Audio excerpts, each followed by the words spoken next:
Монголчууд түүхэндээ дэлхийн худалдаа эдийн засаг өртөө зам дэврийн сүлжээнд томоохон үүрэг гүйцэтгэж байсан цаг үеийн тухай их сурвалж бичигт тодорхойлсон байдаг.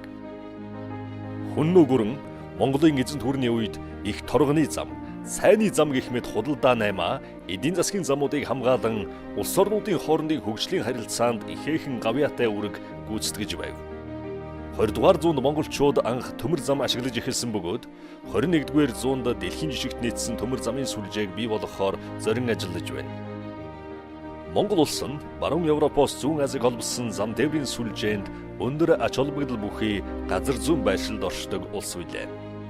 Төв Азийн цээжинд орших Монгол улс нь 21 аймгийг авт замаар холбож дуусгасан ба шинэ хот суурин дагуул хотууд бүс нутгуудыг үе шат дараалтайгаар хөгжүүлэхээр төлөвлөж байна.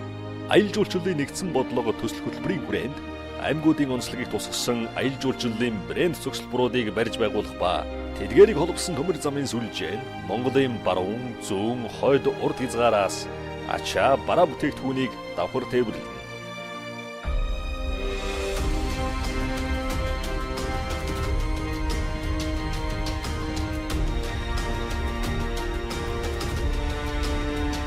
Төмөр замыг барьж байгуулахдаа ногоон хэрэг үндэсний хөтөлбөртэй уялдуулан замын трассын дагуу мод тарин хамгаалах, түүнийг дагсан сэргээгдэх эрчим хүчний байгууламжуудыг бий болгон ашиглана.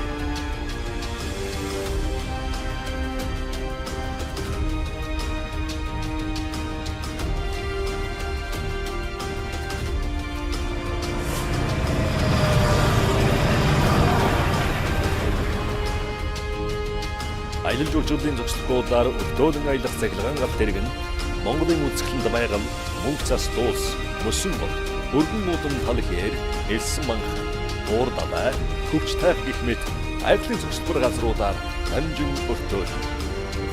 Орчин үеийн дэвшилт технологи ашиглан бүтээсэн аялал жуулчлалын цахилгаан гал тэрэг нь илүү тав тухтай, аяллаа зориулалттай байх ба хүн тээвэр, ачаа дээвэр гэсэн хоёр хэсгээс бүрддэг.